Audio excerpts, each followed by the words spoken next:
Hello, আসসালামু আলাইকুম। আজকে আমরা আলোচনা করব ধারাবাহিক সংখ্যা এবং ক্রমিক সংখ্যা। তো প্রথমে আমরা ধারাবাহিক সংখ্যা এবং ক্রমিক সংখ্যার বেসিক আলোচনা করব, তারপরে এখান থেকে চাকরি পরীক্ষায় যত প্রশ্ন আসছে তো বিগত সালের সবগুলো নিয়ে আলোচনা করা হবে। তো প্রথমে আসি ধারাবাহিক সংখ্যা, যে পরপর সংখ্যাগুলোকে আমরা ধারাবাহিক সংখ্যা বলি। এখন পরপর সংখ্যা বলতে 1, 2, 3, 4, 5 ডট ডট ডট। আর সমান্তর ধারা বলতে আমরা কী বুঝি? তো সমান্তর দ্বারা আমরা পরবর্তীতে অন্য একটি ক্লাস নিয়ে আলোচনা করব, যে সমান্তর দ্বারা, গুণোত্তর দ্বারা। তো আজকে শুধু কিঞ্চিত আলোচনা করা হবে যে সমান্তর দ্বারা এবং ধারাবাহিক সংখ্যার মধ্যে পার্থক্যটা কী। তো সমান্তর দ্বারা কি একই ব্যবধানের সংখ্যা, যদি বলা হয়েছে কি 1, 2, 3, 4, 5, তো পরপর সংখ্যাগুলোকে ধারাবাহিক সংখ্যা বলে। এখন পরপর দুটি সংখ্যা যদি আমরা দেখি যে এদের ব্যবধান কত, 1, এর ব্যবধান কত, 1, এর ব্যবধানও 1, এর ব্যবধানও 1, তো আমরা বলছি একই ব্যবধানের সংখ্যা, একই ব্যবধানের সংখ্যাগুলোকে সমান্তর দ্বারা বলে। তো এক্ষেত্রেও কিন্তু দেখা যায় কি যে সংখ্যাগুলো কিন্তু একই ব্যবধানের, এক ব্যবধানের, তাহলে কিন্তু এই ধারাটাকে কিন্তু সমান্তর দ্বারা বলা যায়। কিন্তু বলা হচ্ছে পরপর সংখ্যাগুলো, তো যেহেতু 1, 2, 3, 4 আছে, এগুলো এটা হবে অবশ্যই ধারাবাহিক সংখ্যা। কিন্তু 2, 4, 6, 8 ডট ডট, তাহলে এইটি কি সমান্তর ধারা না ধারাবাহিক সংখ্যা? এটা হবে কি সমান্তর ধারা। কিন্তু আর এক্ষেত্রে পার্থক্য কত? পার্থক্য 2, পরপর দুটি সংখ্যার পার্থক্য মানে ব্যবধান 2। তো এটাই ব্যবধান কত? 2, একই ব্যবধান হারে বাড়তেছে, তার মানে এটা কি সমান্তর ধারা। কিন্তু এটাকে ধারাবাহিক সংখ্যা বলে। এটাকে ধারাবাহিক সংখ্যা যদি বলি তাহলে বলতে হবে জোট ধারাবাহিক সংখ্যা, জোট ধারাবাহিক সংখ্যা। তেমনি এবার বিজোড় ধারাবাহিক সংখ্যা, বিজোড় ধারাবাহিক সংখ্যা হবে কি যে 1, 3, 5, 7, 9 ডট ডট। কিন্তু এক্ষেত্রেও দেখা যায় কি ব্যবধান 2। তো যেহেতু আমি নির্দিষ্ট যদি বলি যে জোড় ধারাবাহিক সংখ্যা, তাহলে এইটাকে কিন্তু আমরা জোড় ধারাবাহিক সংখ্যাই বলবো। আর আর এটাকে বলবো কি আমরা বিজোড় ধারাবাহিক সংখ্যা। কিন্তু কত 10, 13, 16, তো এটা কি 3 ব্যবধানের, তো এটা 3 ব্যবধানের, তাহলে এটা কিন্তু আমরা ধারাবাহিক সংখ্যা না বলে সমান্তর ধারা বলবো। তো ধারাবাহিক সংখ্যার যত সংখ্যাই আছে সেগুলো কিন্তু সবগুলোই কিন্তু কি সমান্তর ধারার মধ্যে পড়ে। কিন্তু ধারাবাহিক আবার সব সংখ্যা কিন্তু সমান্তর ধারা না। তো সমান্তর ধারা হইতে হলে আমাদের অবশ্যই কিন্তু সংখ্যার ব্যবধান থাকতে হবে, এবং সেই ব্যবধান কিন্তু একই থাকতে হবে। আর ধারাবাহিক সংখ্যাও কিন্তু পরপর সংখ্যাগুলো থাকতে হবে। আর যদি ব্যবধান থাকে 2, তাহলে কিন্তু আমাদের নির্দিষ্ট করে বলতে হবে জোড় বা বিজোড় ধারাবাহিক সংখ্যা। আর ক্রমিক সংখ্যা বলতে আমরা কি বুঝি? কোনো সংখ্যা দ্বারা যদি কর্ম বা চিহ্নিত করা যায়, এক্ষেত্রে কিন্তু পরপর সংখ্যাগুলো যেমন 1, 2, 3, 4 এই ধরনের সংখ্যাগুলোকে কিন্তু ক্রমিক সংখ্যা বলে। আর ক্রমিক সংখ্যা যেমন ক্রম কি, যেমন প্রথম, দ্বিতীয়, তৃতীয়, চতুর্থ, এই জাতীয় যে সংখ্যাগুলো, এগুলো কিন্তু সব কিন্তু ক্রমিক সংখ্যা। আবার চিহ্নিতকরণ মানে কোনো কিছুকে যদি আমরা কোনো একটা সংখ্যা দ্বারা চিহ্নিত করতে পারি, সেটা কিন্তু কিন্তু ক্রমিক সংখ্যা। যেমন কোনো একটা ঔষধের প্যাকেটে সিরিয়াল নাম্বার দেওয়া থাকে, বা কোনো একটা চিপসের প্যাকেটে সিরিয়াল নাম্বার দেওয়া থাকে, বা মোবাইলের আইএমআই নাম্বার দেওয়া থাকে, এগুলো কিন্তু সবগুলো কিন্তু ক্রমিক সংখ্যা। যেমন আইএমআই যে নাম্বারগুলো, এগুলো কিন্তু সবগুলো কিন্তু ক্রমিক সংখ্যা। যেমন বলা হয় যে কেউ একজন বিসিএসে ষষ্ঠতম হয়েছে, তার মানে এটা বুঝতে হবে যে যেহেতু ষষ্ঠতম বলা আছে, এক্ষেত্রে কিন্তু প্রথমও আছে, তাহলে এই সংখ্যাগুলো কিন্তু ক্রমিক সংখ্যা। আর ক্রমিক সংখ্যা অবশ্যই 1 থেকে শুরু করে চলতে থাকবে এরকম 100 পর্যন্ত এরকম। আর ক্রমিক সংখ্যার ব্যবধান অবশ্যই 1 হইতে হবে, 1-এর বেশি হবে না। তার মানে 1, 2, 3, 4 এই সংখ্যাটা কি ক্রমিক সংখ্যা। কিন্তু 2, 4, 6 এটা কিন্তু ক্রমিক সংখ্যা হবে না। আবার 1 আবার যদি 1 থেকে শুরু না হয়ে যদি 7, 8, 9, তাহলে দেখা যায় কি এই সংখ্যাটা কিন্তু ক্রমিক সংখ্যা। তো ক্রমিক সংখ্যার ব্যবধান আমরা সহজভাবে মনে রাখবো যে ক্রমিক সংখ্যার ব্যবধান অবশ্যই 1 থাকবে। এরপরে আসি এখান থেকে প্রশ্ন।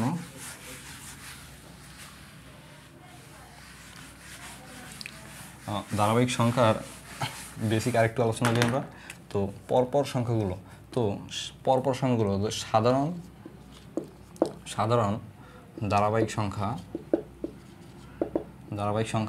1, 2 3 4 5 6 7 ডট ডট। তাহলে জোট ক্রমিক সংখ্যা কত হবে?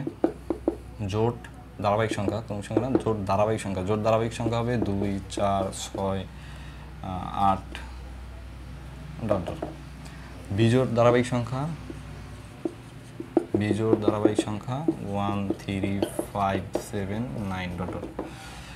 এবারে আমাদের প্রশ্নে যেভাবে থাকে ধারাবাহিক সংখ্যার উপর যে প্রশ্নগুলো থাকে যে পরপর 3টি বা 5টি সংখ্যার যোগফল এত, বৃহত্তম বা ছোট সংখ্যাটি বের করো। এখন দেওয়া থাকে পরপর 5টি সংখ্যার যোগফল এত, কিন্তু পরপর যে 5টি সংখ্যা, সেই 5টি সংখ্যা কিন্তু আমাদের জানা নাই। তো 5টি সংখ্যা কত এটা কিন্তু আমরা জানি না। তো এই সংখ্যাগুলো কি? অজানা সংখ্যা। তো এক্ষেত্রে অজানা সংখ্যার অজানা সংখ্যা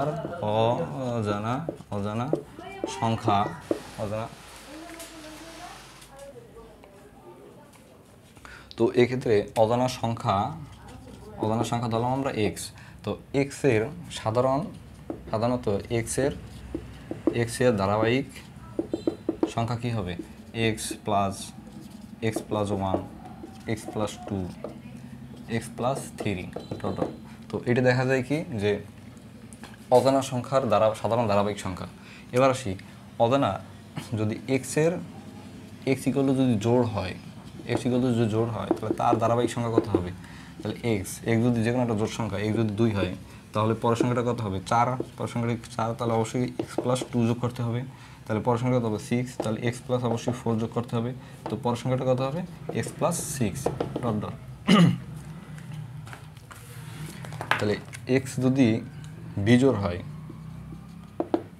তার ধারাবাহিক সংখ্যা কত হবে? X comma x plus 2 plus x plus 4 comma x plus 6 dot dot. তো ধারাবাহিক সংখ্যার উপর যে প্রশ্নগুলো এসে থাকে দেখা যায় কি এই বেসিকগুলো কিন্তু খুবই ইম্পর্টেন্ট। আমরা এই বেসিক অনুযায়ী আমরা অঙ্কগুলো করব। তারপরে অঙ্কগুলো থেকে আমরা শর্টকাটে শিখবো যে দ্রুত কীভাবে করা যায়। তো এরপরে প্রশ্নে আসি।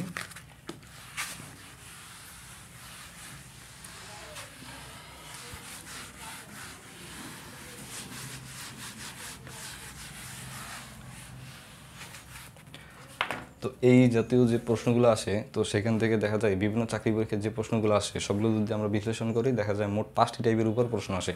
তো 5টি টাইপের, তো টাইপ মোট 5টি। তো টাইপ 1 টাইপ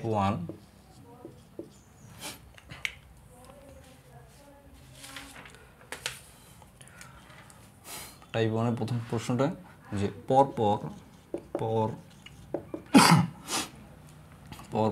5টি সংখ্যার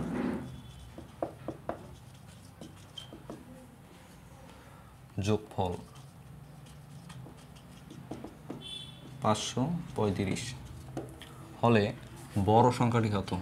বড় সংখ্যা equal to what?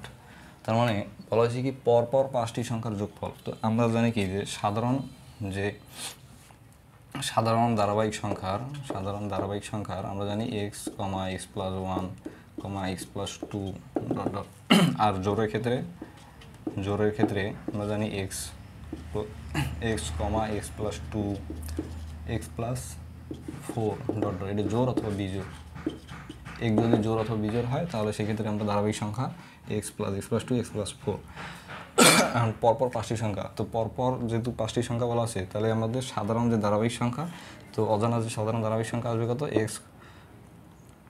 X plus 1 plus x plus 2 plus x plus 3 plus x plus 4। তো 1 2 3 4 5। তো এই 5টি সংখ্যার যোগফল কত? 535। তাহলে কত আসে? এক্স মান কত আসে? Total 5x plus 3 3 5 10 10 equal to 5 3 5। তাহলে এক্স আসে কত? 25। তাহলে 5 5 105। এখন বলা হচ্ছে বড় সংখ্যাটি হোয়াট বা ছোট সংখ্যাটি হোয়াট? তাহলে এক্স এর মান যদি 105 আসে, এক্স এর মান 105, তাহলে পরের সংখ্যাটা হবে কত? 105 তাহলে 106, এটা কত হবে? 107, এটা হবে 108, এটা হবে 109। তাহলে বড় সংখ্যাটি কত? অবশ্যই 109। তাহলে বড় সংখ্যা ইকুয়াল টু 109, এটা অ্যান্সার। আর এই অঙ্কটার শর্টকাট আমরা কীভাবে করবো? যদি এভাবে না করে যদি শর্টকাটে দ্রুত আমরা বের করি, সেক্ষেত্রে মধ্যম বের করে আমরা অঙ্কগুলো করব। শর্ট অঙ্কগুলো কীভাবে করব? মধ্যম বের করব, মধ্যম বের করব। এখন 10 একটি সংখ্যা। এখন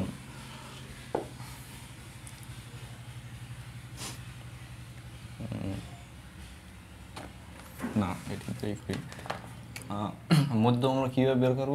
যে 5টি সংখ্যার যোগফল বলা আছে যে 535। যদি আমরা 5 দ্বারা ভাগ করি তাহলে আসে কত? 105। না, 105 5 5 0 5 7 35, তাহলে 107 আসে। তাহলে মধ্যম সংখ্যাটি আসে কত? 7। তাহলে পরপর 5টি সংখ্যার যোগফল 2 3 4 5। তাহলে মধ্যম সংখ্যা কোনটা? এক্ষেত্রে মধ্যম হবে কোনটা? অবশ্যই এইটা মধ্যম। আর এটা কি প্রথম, আর এটা কি শেষ। তাহলে মোট 5টা, এটি যদি মধ্যম, তো মধ্যম রেজাল্ট আসে কত? 107। তো 107 এর পূর্বে আসবে কত? 106, এর পূর্বে আসবে কত? 105, আর এটা আসবে কত? 108, এটা আসবে 109। এখন এইটি কি সবচেয়ে বড় সংখ্যা, আর এটি কি সবচেয়ে ছোট সংখ্যা। এখন যেটা বের করতে পারবে আমাদের, সেটা হবে অ্যান্সার।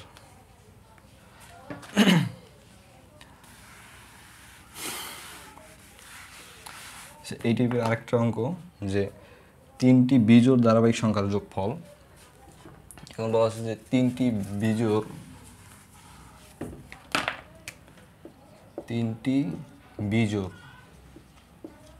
বিজোড় ধারাবাহিক সংখ্যার যোগফল 177, 177।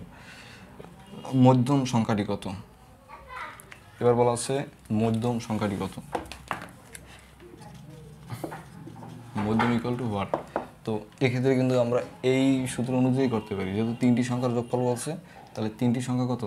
যে এক্স একটা সংখ্যা plus x plus 2 plus x plus 4 2 3 equal to 177।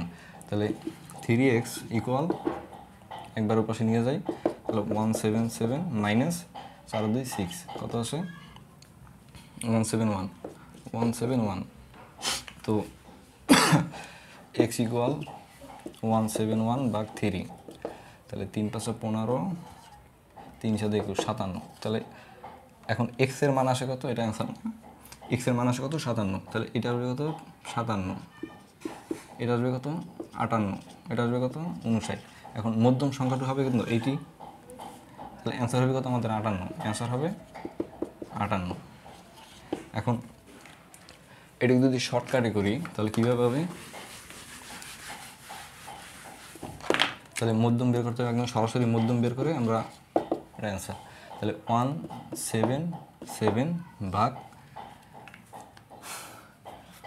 3টি বিজোড় ধারাবাহিক সংখ্যা, তার মানে 3টে সংখ্যা, তার মানে 3 দ্বারা ভাগ, 3 5 15, 3 9,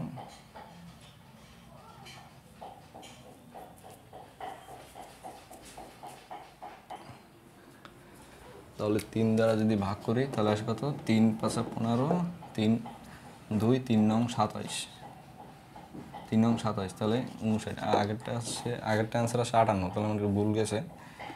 x plus 2 plus x plus 3 1 2 3 equal to 177। তাহলে 3x ইকুয়াল 3 2 5 ও 177। তাহলে এক্স ইকুয়াল টু আসবে কত? এখান থেকে মাইনাস 177 5 দিয়ে কত আছে? 2, 172 ভাগ 3।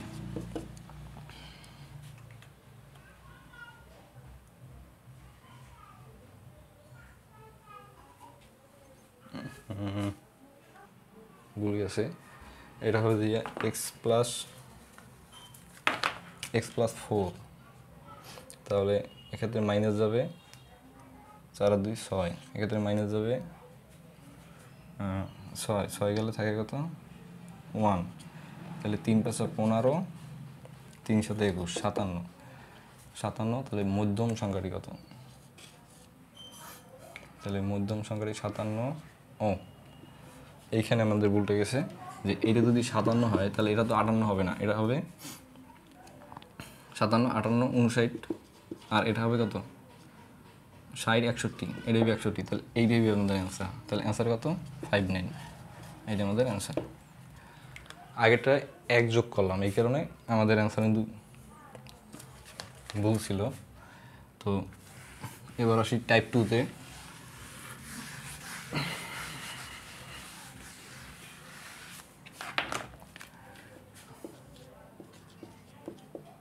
টাইপ 2,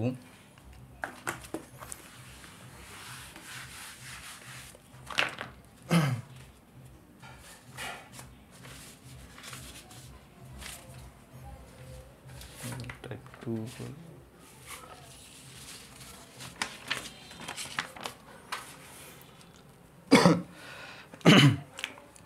টাইপ 1-এ ছিল আমাদের পরপর কয়েকটি সংখ্যার যোগফল, আর টাইপ 2-তে থাকবে আমাদের পরপর কয়েকটি সংখ্যার গুণফল।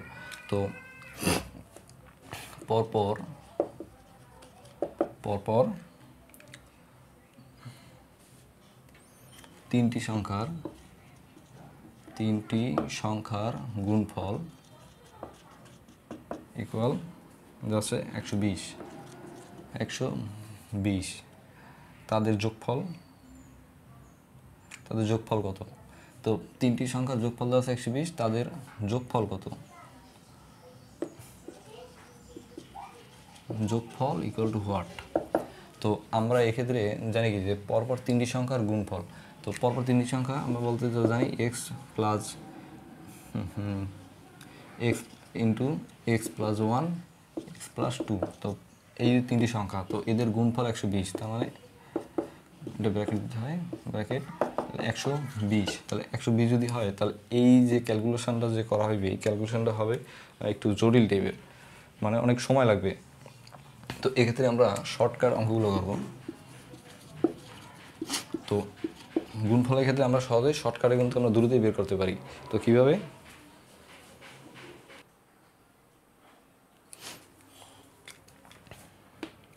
তো 120-কে যদি আমরা লসাগু করি, যে 120 কি দিতে হয়, যদি 2 জন ঘোষণা করি তাহলে 7 দুগুণে 120, 2 দ্বারা 30 দুগুণে 60, 2 দ্বারা 15 দুগুণে 30, 3 দ্বারা 3 5 15। এখন এক্ষেত্রে এখান থেকে যদি তিনটি সংখ্যা যদি আমরা নেই যাদের গুণফল হবে 120, তাহলে প্রথমে নিলাম 2 2 4, 4 ইন্টু 3 দুগুণে 6 ইন্টু 6 ইন্টু 5, তাহলে দেখা যায় কি যে এদের গুণফল কত 120। এখন এটাকে যদি আমরা সাজাই লিখি তাহলে লেখা যায় কিন্তু 4 5 ইন্টু 6 ইন্টু 120, 4 5 20, আর 20 ইন্টু 6 120। তাহলে দেখা যায় কি যে পরপর তিনটি সংখ্যার গুণফল, তো পরপর তিনটি সংখ্যা কিন্তু 4 5 6, তো তিনটি সংখ্যার গুণফল তাদের যোগফল কত হবে? যোগফল 6 4 10 5 15, অ্যান্সার হবে কত 15, এটা অ্যান্সার। তো এক্ষেত্রে লসাগু করে এইভাবে কিন্তু সহজেই বের করা যায়। এরপরে টাইপ 3,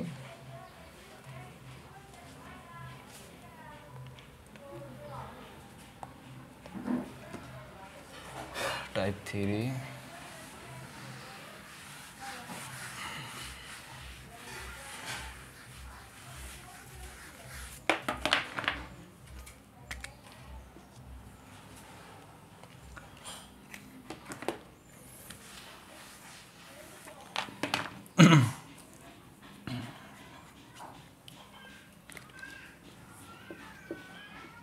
দুইটি ক্রমিক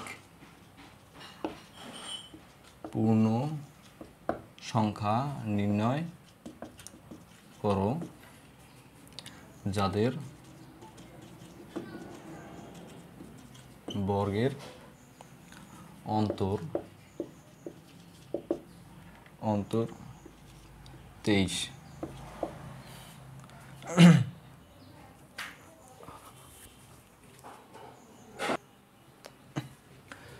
তো দুইটি কৌমিক পূর্ণ সংখ্যা। তো আমরা জানি কি সাধারণ ক্ষেত্রে যে ধারাবাহিক অজানা সংখ্যা ধারাবাহিক সংখ্যা কী হবে x comma x plus one বা এক্স প্লাস টু, এখন বলা হচ্ছে কত দুইটি, তার মানে এই দুইটি।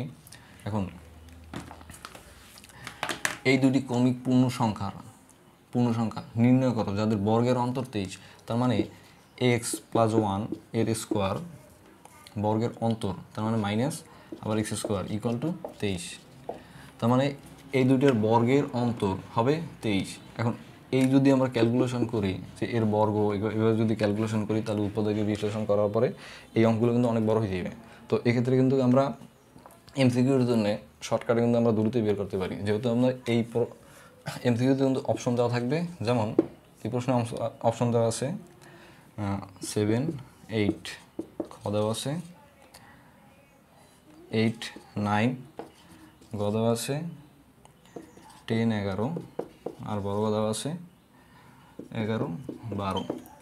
এখন এই মানগুলো যদি আমরা এখানে বসাই, যদি ইকুয়াল যদি এই পাশে 23 রেজাল্ট আসে, তাহলে দেখা যায় কি সেটাই হবে আমাদের অ্যান্সার। তো প্রথমে আমরা ক আসি কত 7, এক্স প্লাস ওয়ান আসবে 8, তাহলে এইচ প্লাস হবে 8 এর স্কোয়ার আর 64 মাইনাস 7, 7 7 49। তো এখানে দেখা যায় 23 আয় কিনা 9, 10, 11, 12, 13, 14। তো দেখা যায় কি যে 9 কত 4 14 হইবে, তাহলে এক্ষেত্রে 5, তার মানে এটা বাদ, ক বাদ। খ আসবে কত যে 9, 9 নং 81 মাইনাস 18 64। তো 4 আছে কত হলে 11 হইবে, তাহলে এটা হইবে না, এটা বড় হয়ে যাবে, কারণ 3 আসতে হবে আমাদের। তাহলে এটা কত হবে 11 স্কোয়ার কত আসে 121 আর 10 স্কোয়ার আসে কত 100, তাহলে এক্ষেত্রে মাইনাস করলে আসে কত 21, তাহলে এটাও হইবে না। এটা হচ্ছে কত 121 121 না, এটা 12 স্কোয়ার কত আসে 144, 144 আর 121। তো এটা যদি আমরা মাইনাস করি দেখা যায় কত এখানে আসে 3, এখানে আসে 2, 23। তার মানে অ্যান্সার হবে আমাদের বড় বা। তো এখানে তো ক্রমিক পূর্ণ সংখ্যা যাদের বর্গের অন্তর এই জাতীয় যে প্রশ্নগুলো থাকবে, এগুলো কিন্তু অপশন টেস্টের মাধ্যমে কিন্তু সহজেই বের করা যাবে। তো এগুলো আমরা অঙ্কভাবে না করে কিন্তু অপশন টেস্টের মাধ্যমে দ্রুত বের করব। এরপরে টাইপ 4-এ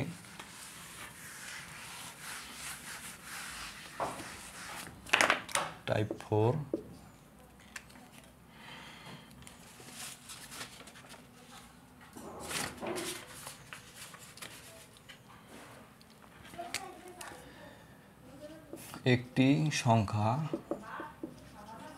একটি সংখ্যা 100 থেকে যত বড় 100 থেকে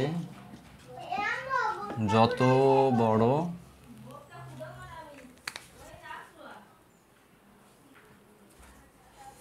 100 থেকে যত বড় 320 থেকে তত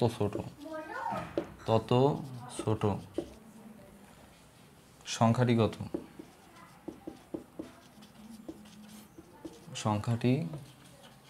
কত বার।